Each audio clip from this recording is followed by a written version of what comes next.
It is 9:31 a.m. Pacific Daylight Time. It is the 5th day of May, Cinco de Mayo, 2025. This is episode 1088 of Bitcoin, and got quite a bit to cover today.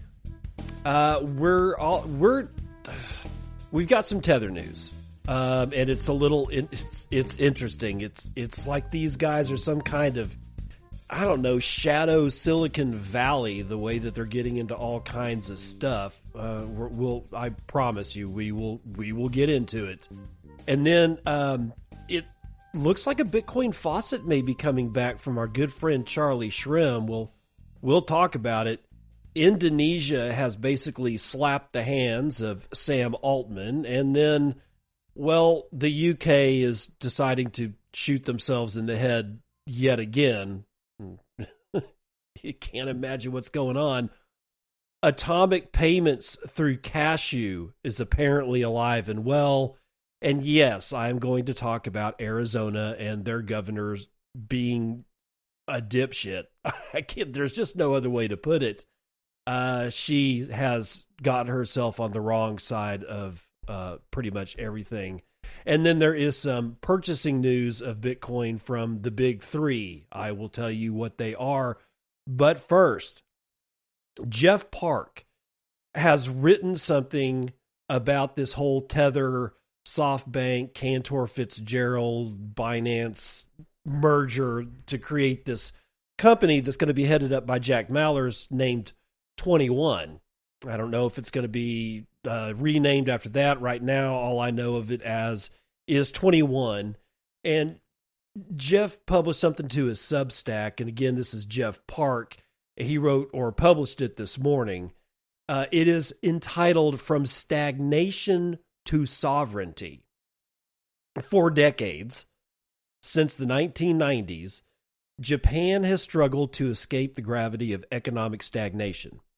In response, policymakers engineered one of the most aggressive ultra-low interest rate regimes in modern history, which was intended to catalyze domestic investment and rejuvenate growth. But instead of sparking a renaissance at home, this policy gave rise to one of the most powerful engines in financial distortion.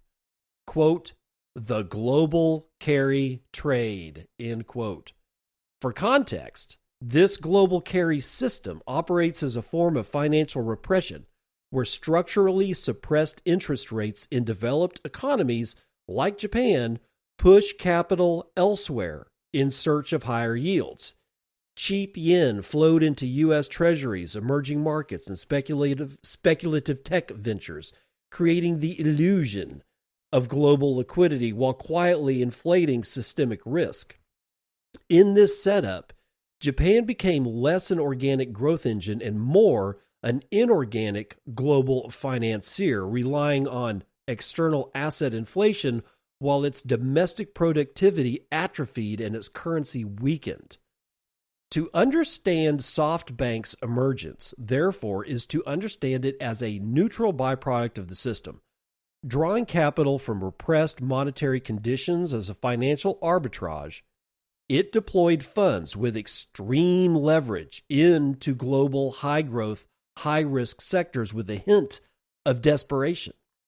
While technically a publicly traded company, SoftBank functions more like a de facto sovereign wealth fund backed by state-aligned entities such as Saudi Arabia's PIF and Abu Dhabi's Mubadala, with a strategic industrial role. Masayoshi Son's quasi-nationalist undertone historically shows this isn't just about returns. It's about reigniting Japan and their partners' competitive spirit in the age of exponential technology while fighting against financial repression. Because on the other side of the global system sits the United States, enjoying what has long been called the exorbitant privilege. As the issuer of the world's reserve currency, the U.S. can borrow at lower rates while controlling access to dollars through tools like SWIFT and sanctions. It's financial repression for everyone else, but privilege for the issuer. However, The abuse of the exorbitant privilege has not gone unnoticed by the international community, most severely when the United States froze Russia's central bank reserves back in 2022. Now enter Tether, the unofficial Eurodollar machine of the crypto age, operating outside the traditional banking system. Tether acts as a shadow central bank, exporting digital dollars to meet global demand without U.S. regulatory entanglement. Like the post-World War II Eurodollar markets in London, Tether allows offshore actors to access dollars while quietly capturing the interest spread. If financial repression is the public burden, Tether is the private loophole that the international community demands. In this context, the emerging alignment between SoftBank and Tether via Cantor Fitzgerald marks a critical geopolitical financial inflection point. These two entities are mirror images shaped by dollar hegemony, one a beneficiary of dollar weaponization, minting synthetic dollars in regulatory gray zones, the other a byproduct of that weaponization, forced into compliant but excessive leverage to escape domestic stagnation. As the trade war jolted Japan awake from its long slumber, this transformative partnership is now converging. If SoftBank can tap into Tether's ability to move dollars outside censorship control with the lowest global financing cost on earth, it could help redesign the global financial system from within as the largest United States sovereign creditor. This will not merely be capital deployment, but a total system design with Bitcoin at the center that only Japan can do. With Tether as a partner, SoftBank may finally flip the script. As Michael Saylor might put it, the most hopeless is often the most courageous.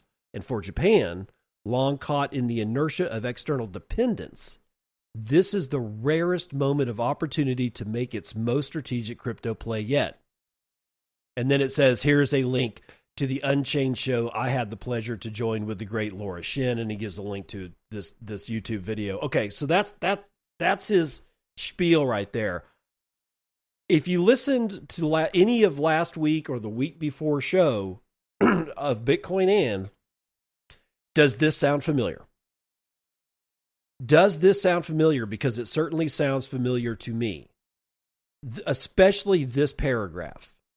Now enter Tether, the unofficial Eurodollar machine of the crypto age, operating outside the traditional banking system. Tether acts as a shadow central bank, exporting digital dollars to meet global demand without U.S. regulatory entanglement. This is what I've been saying. I've been saying this for a long time, in fact. Tether is going to be how the United States prints an enormous amount of debt. That debt is going to be immediately monetized. There will be no waiting for it, because the company Tether will buy bond after bond after bond after bond. They will immediately print Tether, the token, USDT, and they will export that Tether, i.e. United States freshly minted debt, as an instrument to the rest of the world. Now, he says Eurodollar, but what I think he might be missing is the fact that one of the first targets that is in sight for the weaponization of U.S. debt via Tether is going to be Europe. It is actually already being kind of pummeled, and it's going to get worse. I wish I could tell you why, because, generally speaking, most people view the relationship between Europe and the United States as relatively cordial, but this is not, in fact, the case. We saw an almost complete collapse of the European bond market, especially over in the UK, when we had some, we just decided to raise interest rates really, really quick, and Europe got caught in the crosshairs, and they had a generalized liquidity crunch that damn near bankrupted that entire region. What did they do? Well, they printed money to get out of it, but still, the damage is already done. It's just been band-aided, or bandaged. That's what I'm trying to say. It's just been bandaged. But Jeff Park is pretty much saying what I've been telling you. So you really got to watch out for what's going on with Tether, right? The company, its relationship with the United States Treasury's ability to print debt, the fact that it is a major holder of an agricultural company and it's starting to branch out into other areas. And now they've hooked up with SoftBank. We've got this thing coming out called 21 with Jack Mallers being the CEO. Things are going to change. But Tether's not, they're not just going to stick to this. They're continuously branching out into other areas. Like, for instance, Helen Parks from Cointelegraph is writing this one, Tether artificial intelligence platform to support Bitcoin and, of course, USDT payments, according to the CEO.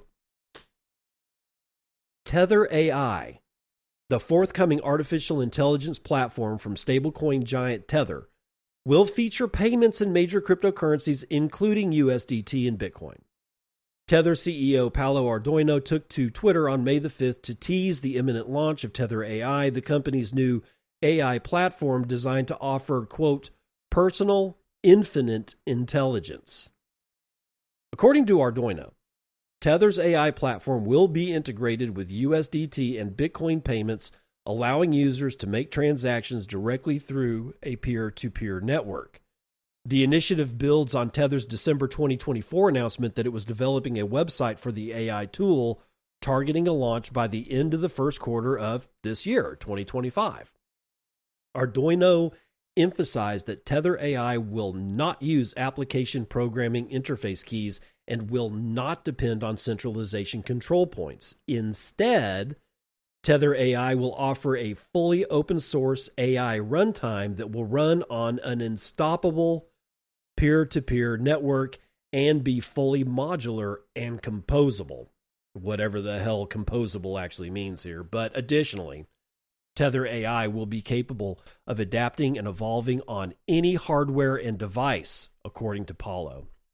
The announcement also said that Tether AI's P2P crypto payments will be infused with its open source wallet development kit, which was launched November 2024.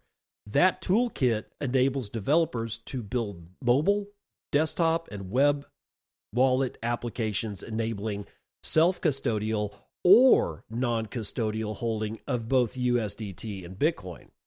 Unlike custodial wallets, self-custodial wallet solutions allows users to control assets completely, eliminating reliance on third-party custody solutions for competing transactions. Tether AI is part of a broader strategy to expand the company's footprint in artificial intelligence. Back in April of 2024, Tether announced company restructuring to, introduce new divisions beyond stablecoin development, launching Tether Data, a dedicated unit focused on AI and P2P development. In February, Ardoino announced that its AI division was working on a series of AI apps, including AI Translate, Voice Assistant, and Bitcoin Wallet Assistant. Pausing just to say, what the hell, AI for a wallet assistant? And think about that. Probably a combination of coin control, so you're always able to figure out where you are drawing your coins from if you're going to trade or buy something or whatever. But what else? I mean, what would an AI be doing in my wallet that would assist me in making a payment? I don't need assistance right now. I use Spectre Wallet. I have coin control. I can control my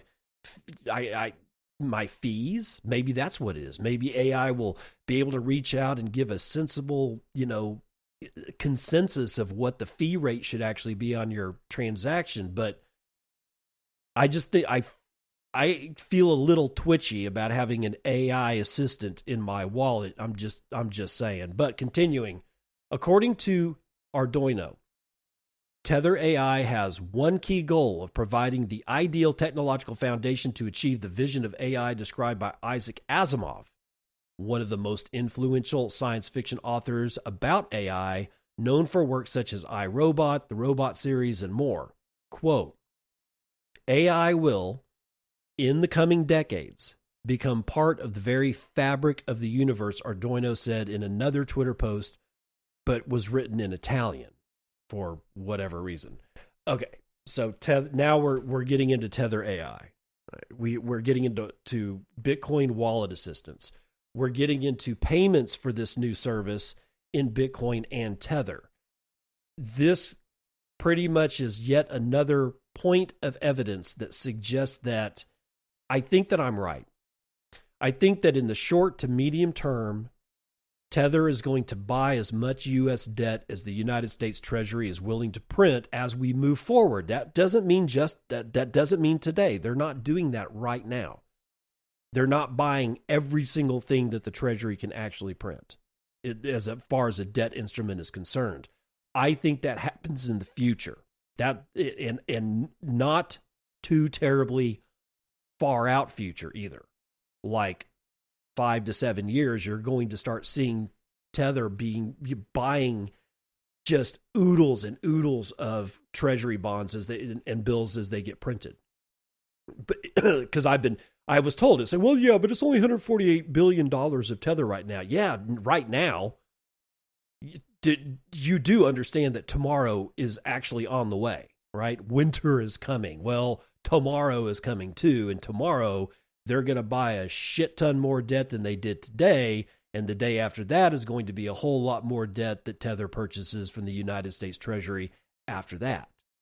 And then I think they're going to switch, and they're going to back all existing Tether that had ever been printed by Bitcoin and probably gold. And maybe a couple of other things. Yeah, they'll still have some Treasury stuff, but I think they're going to pivot. Because the thing that I know everybody hates Tether. Not everybody hates Tether. Lots of people love Tether, but like hardcore Bitcoiners, and I include myself amongst them, I've never had a use for Tether, right?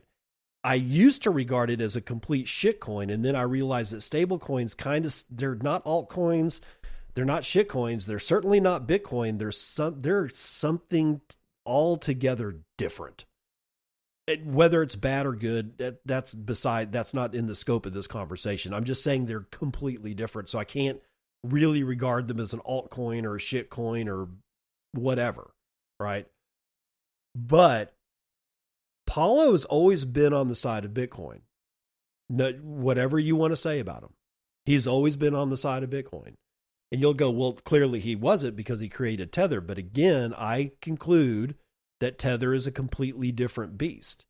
I think what he did is he fashioned, or the company together, it wasn't just Paulo, it was him and a team of his. I think they fashioned an instrument, the likes of which no financial market has ever seen. Bitcoin is also one of these types of instruments, but it exists to do a wholly different function. At one point or another, because of the history of Paulo with Bitcoin and the fact that they continuously say we're going to accept Bitcoin for payment alongside our own dog food, which is USDT, that tells me that they're completely Bitcoin centric, and they have remained so for the years and years and years, and they've never wavered. And this is what I find interesting. Generally speaking, you'll find people that say, we're Bitcoin only, and then they're not. They turn out to be shitcoiners. I think I'm going to end up being proven correct. It may take 10 years, but I think I'm going to end up being proven correct. The short to medium term is Tether buying every single dime that the United States can print as a debt instrument, converting it instantly, thereby monetizing it instantly and shipping it, the debt, to the rest of the world. Europe is in the crosshairs. I don't think China really is, but I guarantee there's other countries that are in the crosshairs of this particular weaponization of the United States dollar-denominated debt. But we've got other things to talk about here. Because a relic of the early days of Bitcoin may be coming back. Free Bitcoin Faucet from the 2010 era is all set for a comeback. And this is Sharwa Malwa writing for CoinDesk. A relic of Bitcoin's earliest days is making a comeback, potentially reviving a tradition that once handed out Bitcoin for free to anyone who could solve a simple CAPTCHA. Charlie Shrem, an early Bitcoin developer and entrepreneur, tested the relaunch of the Bitcoin Faucet earlier Monday, posting a link to the page that mimicked the one built by Gavin Andreessen in 2010. The Faucet leaf famously distributed 5 whole Bitcoin per user to their Bitcoin wallets for free back when the token was worth less than 1 penny. Each one of those transfers is worth nearly $500,000 at current prices. The website is not yet live with rewards and holds 0 BTC as of early U.S. hours on Monday. The original Faucet was designed to help onboard new users to the Bitcoin network at a time when buying or mining Bitcoin was cumbersome and often required technical know-how. At the time of launch, Andreessen funded the Faucet with 1,100 BTC and saw it as a way to grow the network organically. The idea worked. Thousands of early users got their first exposure to Bitcoin through that Faucet, which, in hindsight, distributed small fortunes for free. By the time the Faucet shut down, its payouts had dwindled to fractions of a BTC, but its cultural impact remained legendary, especially as BTC prices surged over the next decade. So, the Faucet looks like it's on its way back, and a screenshot of it seems to look exactly like it did in the old days. And no, I was not early enough to take part of those faucets. I wish I had been, but I wasn't. It's okay. I'm not gonna cry about it. It'll be interesting to see what the quote unquote free payout is and whether or not it's as widely adopted as those early faucets were, because those early faucets were, in fact, pretty widely adopted. I mean, people, oh man, it was just a dirty free-for-all of getting 5 Bitcoin for solving a simple CAPTCHA. Do you feel dirty? Because SoapMiner's got you back, brother. SoapMiner at SoapMiner.com. That's SoapMiner.com. Circle P is open for business. Circle P is where I bring plebs with goods and services. They're just like you. And maybe you want to buy their goods and services, but unless it's somebody like me who's willing to, I don't know, put up or shut up and get these guys on the air and put them in front of you so that you know that they have goods and services, then you could be just buying your crappy ass soap from Walmart from, like, I don't know, Lever, a huge, massive multinational company. How about supporting a Bitcoiner like SoapMiner and buy his handmade tallow soap? It's 100% beef tallow, lye, distilled water, and that's just as rough cut tallow. It's only 3 ingredients. It is as clean of a soap as you're going to get. But if you like cedarwood, peppermint, lavender, pine tar, what else? He's also got fresh breeze, lemongrass, and orange/clove tallow soap. So he added like 3 new flavors to his lineup. All of these soaps are awesome, and all of them are sold for Bitcoin. If you're not selling your good or service for Bitcoin, you're not in the Circle P. That's the way it works. You get 10% off of your entire purchase if you use the code Bitcoin and in the cart's coupon code box. So you select what you want, you go to your cart, there is a coupon code on that page. Put in Bitcoin and, because otherwise he won't know that I was able to make a sale for him, because the deal with the Circle P is this. I advertise you for free because most of the plebs do not have advertising budgets out there. I may not have a massive audience, but I do have an audience. And you guys have already been buying soap. Guys have been buying maple syrup from Maple Trade. The vendors, if they find value in a sale that I made, it is up to them to determine how many Satoshis they send my way. That's the way it works. It's probably the dumbest model on the face of the planet when it comes to advertising, but plebs need help getting the word out. And I'm more than happy to be that guinea pig. Right? So, if you're interested in being in the Circle P, get a hold of me.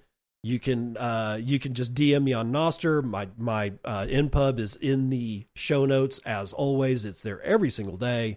And you can get a hold of me on Twitter at David Bennett NB. David Bennett NB. NB stands for NunyaBidness, but it's David Bennett NB over there on Twitter. I'm not there all that often, but I do check in on a daily basis just to see what people are crying about. If you DM me over there, I'll see what I can do, or just mention me in a note on Nostr, and that's probably the best way because I'm always have my Nostr client up. All right, moving on to Indonesia, who is slapping Sam Altman around by the head and shoulders because they've suspended Sam Altman's eye scanning World project. Do you remember this? Do you remember WorldCoin? It's still alive. Will McCurdy from Decrypt, tell us more. World, formerly known as WorldCoin, has been hit with a suspension by Indonesian regulators who allege the blockchain startup may have committed a serious violation of its regulations. Led by Sam Altman, CEO of ChatGPT creator OpenAI, World offers users small payments of its shitcoin, WLD, in exchange for scanning their biometric data via one of its orb devices. It's getting your retinal scan as well as your corneal scan. I guarantee they're getting both those information. Because corneas, the color of your eye, it's like a fingerprint, just like your retina. And your cornea is easier to scan by outside cameras than your retina. Okay, so you're giving over way too much to Sam Altman. Anyway, Alexander Sabar, Director General of Digital Space Supervision, said the suspension was due to reports of suspicious activity by the project. Sabar called the move, quote, a preventative measure to prevent potential risks to the community, end quote. The official announcement alleged that the Indonesian subsidiary operating World in the country, PT Terang Bulan Abadi, has not been properly registered as an electronic system organizer and did not have the electronic system organizer registration certificate required by Indonesian law as a result. The announcement claims World used TDPSE in the name of another legal entity, PT Sandina Abadi Nusantara. Both legal entities have been summoned by the regulator to provide clarification on the alleged violations. Quote, non-compliance with registration obligations and the use of the identity of another legal entity to carry out digital services is a serious violation, said Sabar. He added, we invite the public to help maintain a safe and trusted digital space for all citizens, end quote. This wasn't the first time that regulators have clamped down on World's activities.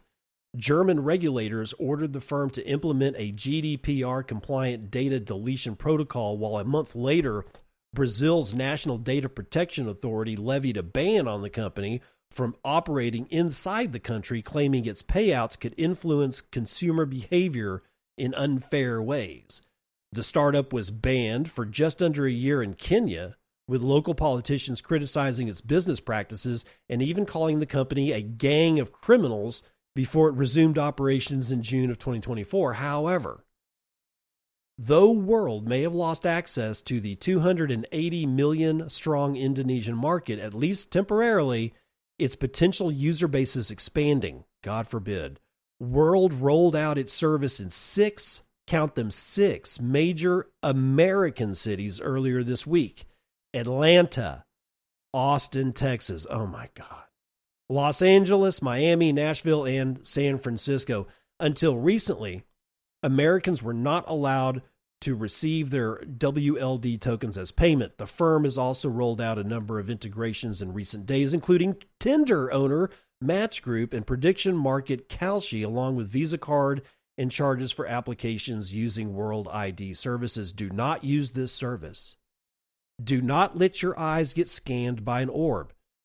Don't do it. Stay away from anybody that wants to do this. Do not let them take your biometric data. Not for a pissant shitcoin like WLD token. and not for somebody like Sam Altman. Do I use ChatGPT? Yes, I do. I also use a couple of other different things. But yes, I use ChatGPT. And why would you use it if you think because ChatGPT is a good product. It just is. But I'm not letting it scan my eyeball. I'm not letting it get a hold of my corneal fingerprint. It's just not something I'm going to do, and neither should you. Okay, last up for the first half of the show, UK, the United Kingdom, is going to ban Bitcoin purchases with credit cards.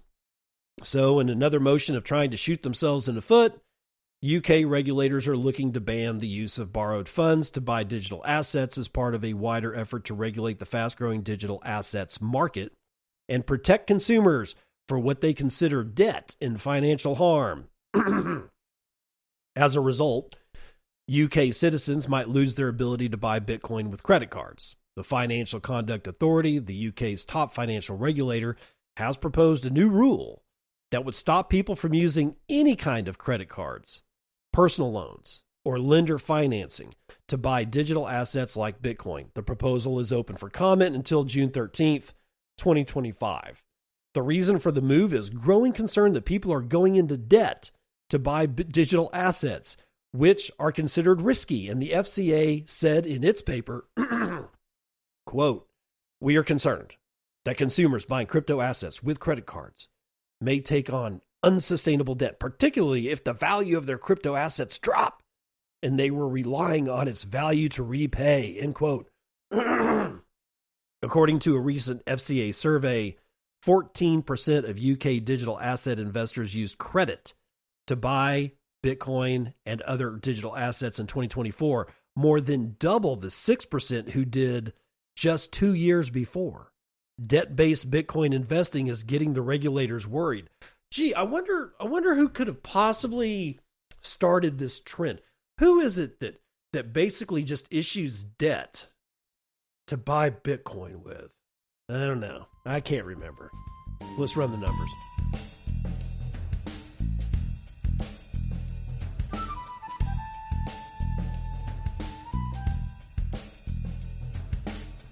Futures and commodities, West Texas Intermediate as well as Brent North Sea are getting pummeled as of opening of the markets in oil trading yesterday, 6 o'clock p.m. Eastern Daylight Time.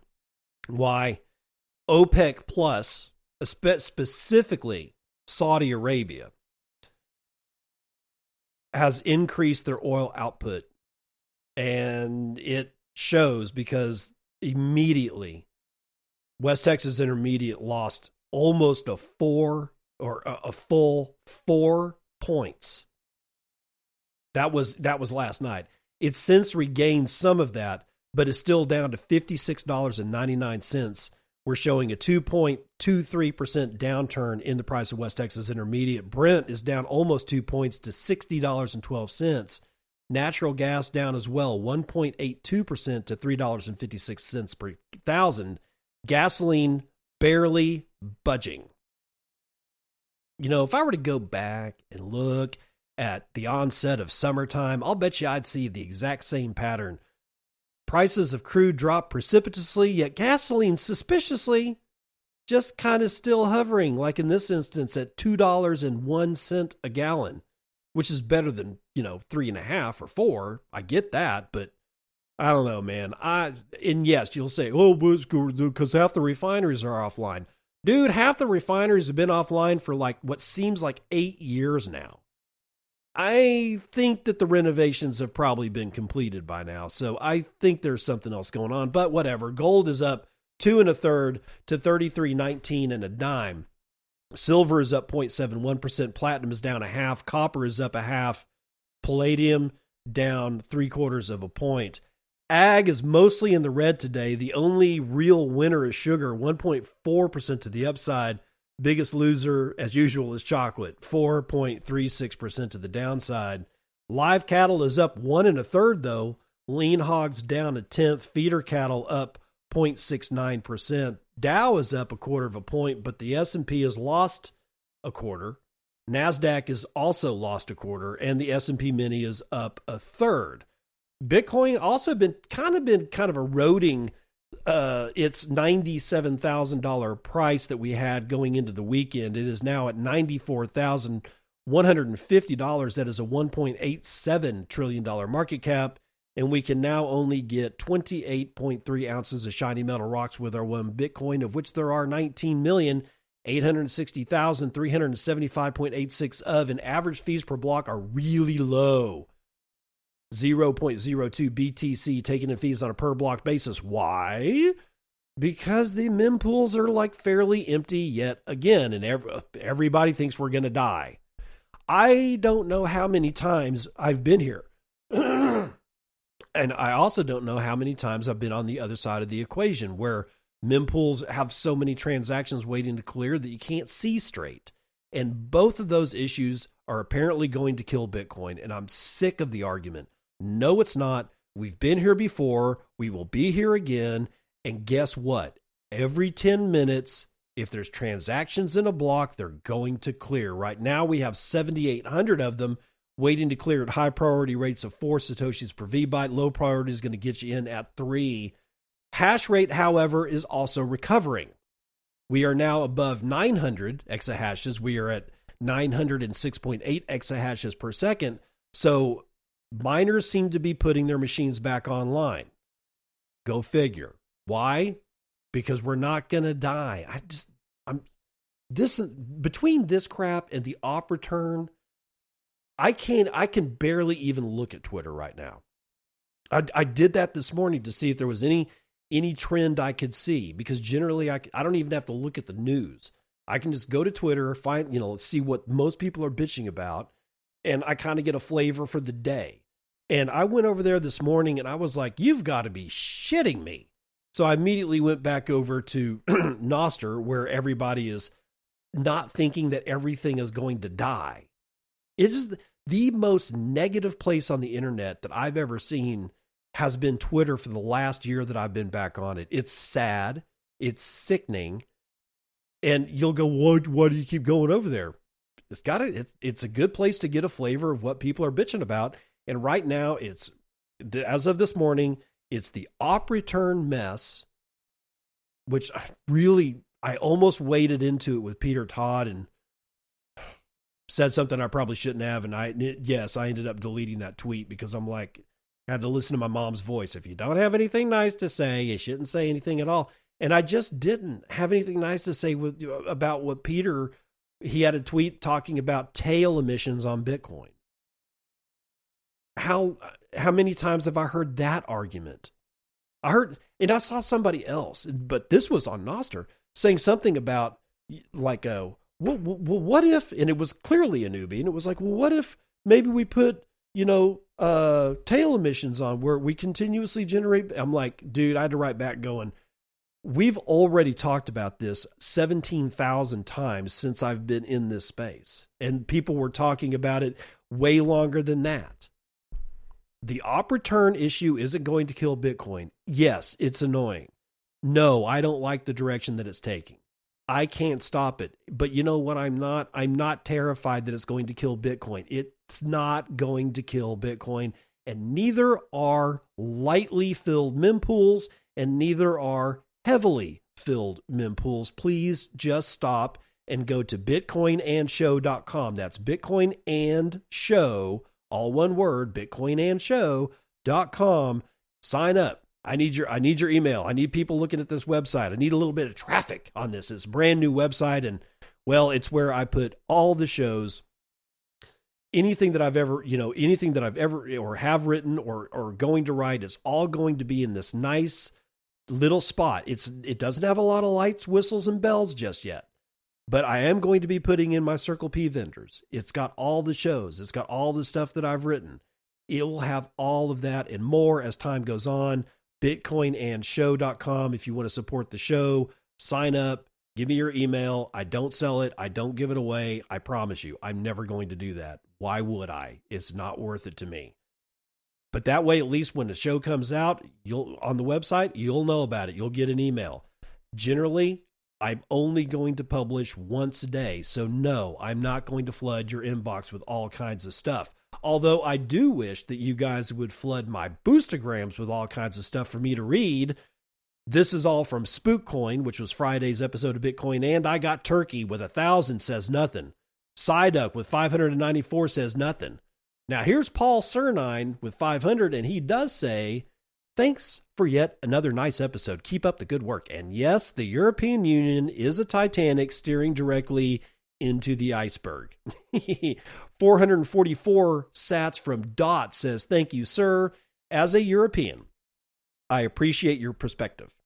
Yeah, Micah has potential to end up in a clusterfuck of disturbance, driven by incompetence and ignorance. Anyway, it may cause a stringent adoption of self-custody and a more public awareness of Bitcoin's properties beyond currency. Let's continue to orange pill, stay humble, and stack sats about it. Yes, absolutely, 100%. It very well may activate the very thing that the European doesn't want to see, or the European Union doesn't want to see, and that is European citizenry becoming monetarily sovereign without their permission. Good points, guy. Yodel with 444 says, have a great weekend. I did. And that's it. That's it for the weather report.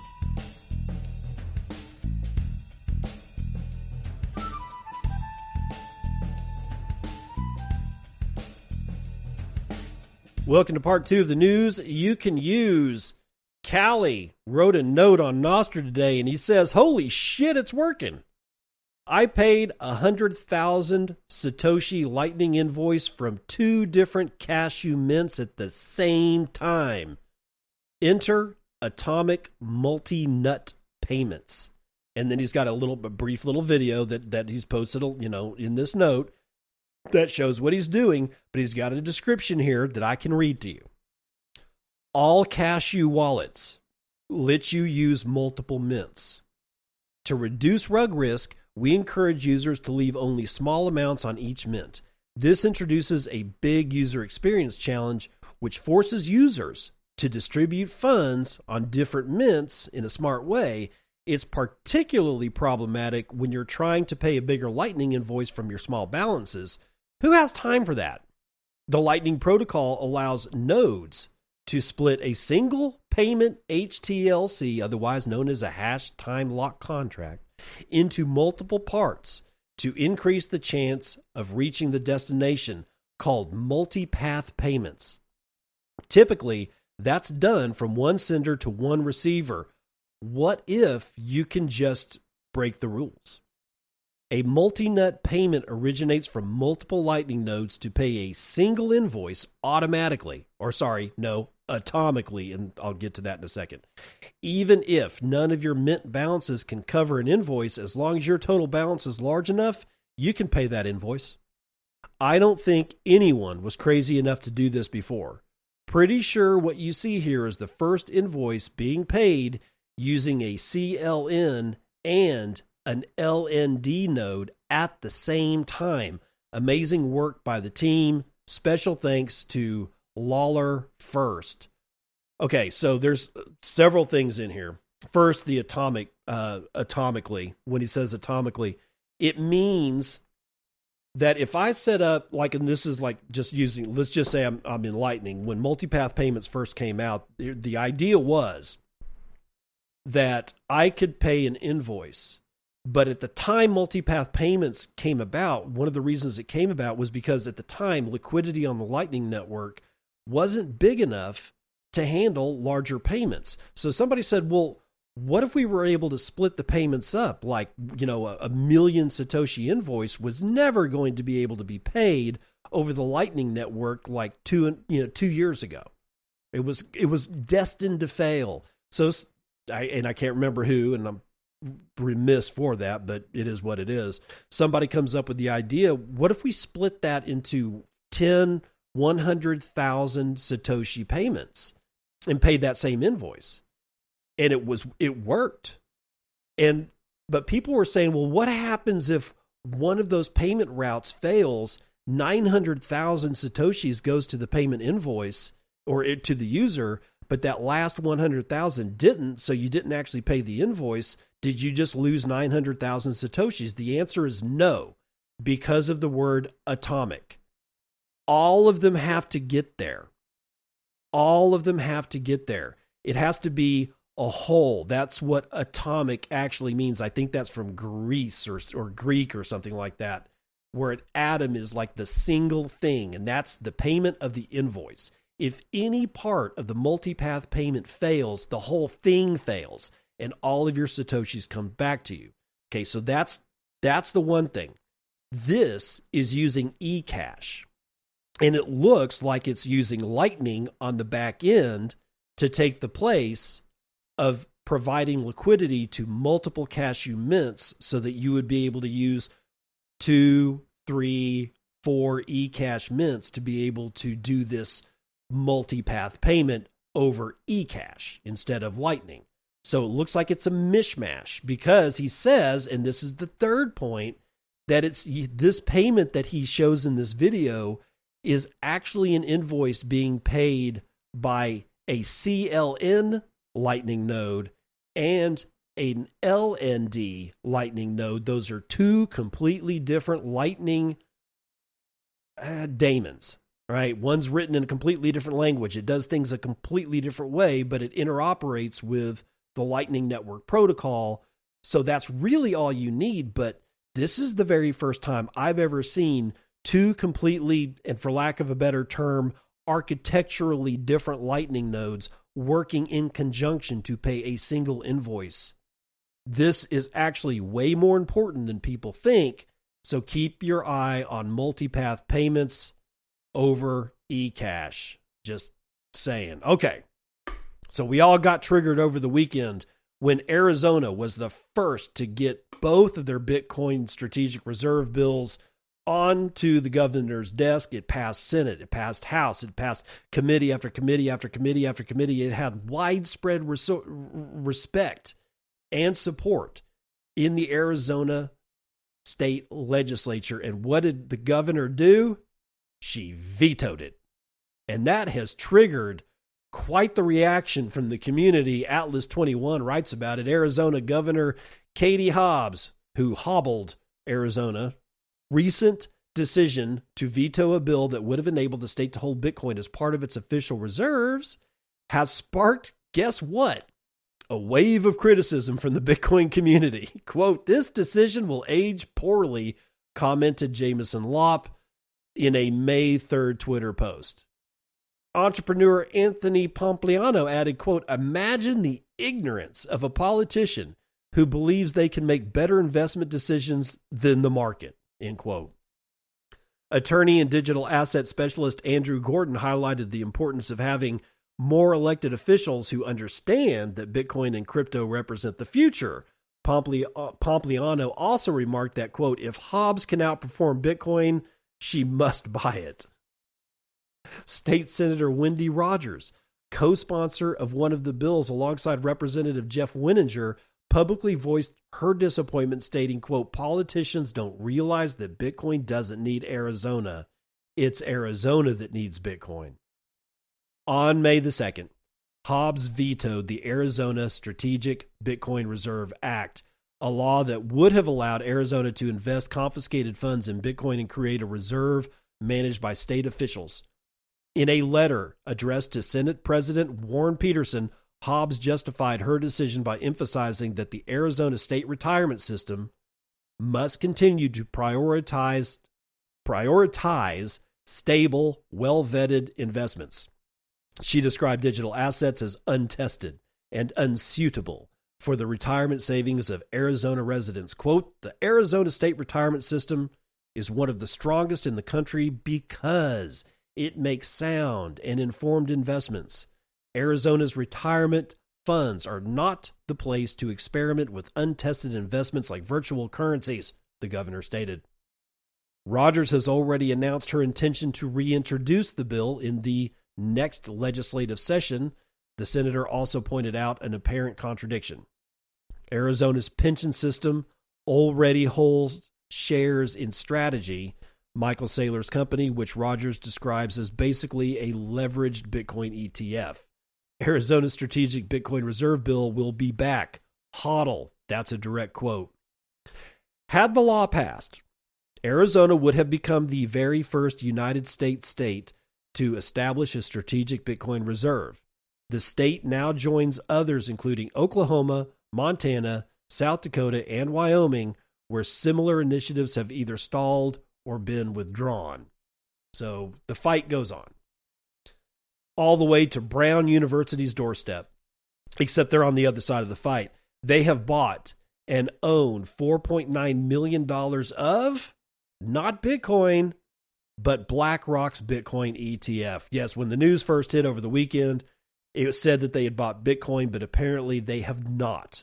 And Brown University, in case you're wondering, is one of the original, quote-unquote, Ivy League colleges in the United States. It's not a small school. It's one of the oldest schools in the nation. It is considered Ivy League. They have shit tons of money, and instead of buying the actual coin itself, they decided to go with, well, the IBIT ETF.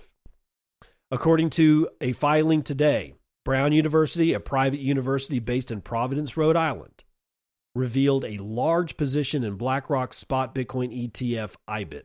As first reported by market analyst Macroscope, the position showed Brown holding $4,915,050 worth of IBIT as of March 31st, 2025, which sees the school become the third United States university to publicly announce a Bitcoin purchase after Emory and Austin, or University of Austin in Texas, UATX. And that's not to be confused with the University of Texas in Austin. Okay, that is, University of Austin is a private institution and it's small. University of Texas in Austin is a public institution, a state institution, and it's freaking massive. Anyway, in a 13F filing this morning, Brown University reported 105,000 shares that they own of the IBIT Bitcoin ETF as of March 31st. Is there anything else here? The total value of all 14... Oh, wait a second. This is a new position, which means it was acquired in January, February, or March. The total value of all 14 positions in the filing is $216 million. This is an important one. And it looks like they're talking about... I don't know.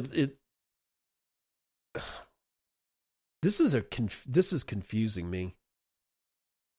Because it's like comparing a whole bunch of stuff that's like, I don't know. This is bizarre because it's like, I don't know. Their other positions don't have anything to do with Bitcoin Trust or anything like that. And so, I don't know. It's weird. A growing number of U.S. universities are signaling confidence in the long-term Bitcoin potential by adding the digital asset to their endowment portfolios. Emory University and the University of Austin have each disclosed Bitcoin-related initiatives, further validating the cryptocurrency's institutional appeal. And I'm not shitting on University of Austin. It's just that they're very new. They just opened up like 2 or 3 years ago or something like that, and they're very, very small. All right, their position, I'm just going to say it, is like a gnat on the fly's ass of humanity. Okay, I mean, it's really, really small. So that we keep saying University of Austin, I don't think we're really doing ourselves a service. Brown University is massive. Right? They're huge. They're private. They've got a shitload of money. They've been around forever. Right? So that's important. Emory University's medium size. It's not all that huge, but it ain't all that small either. So we've only got really one university system of any size, of any note whatsoever, that is actually into Bitcoin. So I think we have to be fair to ourselves and not get ourselves all, oh my God, Brown University, all these schools are buying Bitcoin. Nah, really, there's only one there that actually makes a whole shit ton of sense. But they're not the only ones buying. Similar Scientific has added more Bitcoin. Stephen Alpher's got it for CoinDesk. The company has acquired 167 Bitcoin for $16.2 million, or an average price of about $97,000 each, according to a Monday morning SEC filing. The purchase appears to mostly or totally be funded via sales of their common stock, with the company disclosing it sold 1.16 million shares for $39.8 million under its April 15th at-the-market offering. Similar now holds 3,634 Bitcoin, acquired for $322.3 million, or an average price of $88,668 each. And their holdings are worth more than $340 million at the current price, which is around $94,000. And then, of course, who else bought Bitcoin but Strategy? They've bought another 1,895 for $180 million, and they now own 555,450 BTC. And you might be asking yourself, with all this Bitcoin being bought, why did we see the price plummet on Sunday? Because we always see the price plummet on Sunday. This has been going on for a while. And there was a couple of people on Nostr, not just one person, but there was a couple of people that was like, you could feel it when you read their notes, that they're exasperated, they're exhausted. Buckle up, man. This shit goes on for a while. And here's the thing, is that the Sunday dip has now become kind of endemic to Bitcoin, and it's been because it's been going on for months. In fact, it's been going on because it's always Sunday, sometime around Sunday afternoon or, early Sunday evening into the late evening hours, that Saylor will basically telegraph that MicroStrategy has bought more Bitcoin, and then Monday morning they announce that buy. And the same was it was the same thing yesterday. I was looking at the price. And I'm like, yep, there it is, the Sunday dip. And then it's like, look down at my sidebar in TradingView where I've got the news up, and it's like, oh, Michael Saylor has announced yet again that Strategy has probably bought more Bitcoin. It's like clockwork. It just happens. And if you're going to live on the hour price chart on Bitcoin, you're gonna have a bad time. Do I look at the hour chart? Absolutely, I do. Does it make me feel bad every once in a while? Yeah, I'm human. I get it. But the one thing that I remember from a couple of investors basically saying, you've got to look 4 to 5 to 7 years out. If you're even some people have even said, and I agree with this too, if you're looking at hours, 4 hours, day, week, and even depending on what you're holding, even months, you're going to have a bad time. You've got to look at the trend. All right. So the people that are getting pissed off on a Sunday afternoon because they see 1,000-point drop in the price of Bitcoin, you're going to have a bad time if you continue doing that. You've got to shut off TradingView. You got to do it, man. It's like you will run across the price of Bitcoin in either Twitter or Nostr, and you can feel bad then, all right? Or you can feel euphoric then. But if you're just your eyes are glazed over and you're just staring at a screen waiting for something to happen, like you're going to will into existence a 10,000-point candle, you're going to have a bad time. Go outside, touch some grass, and I'll see you on the other side. This has been Bitcoin and I'm your host, David Bennett.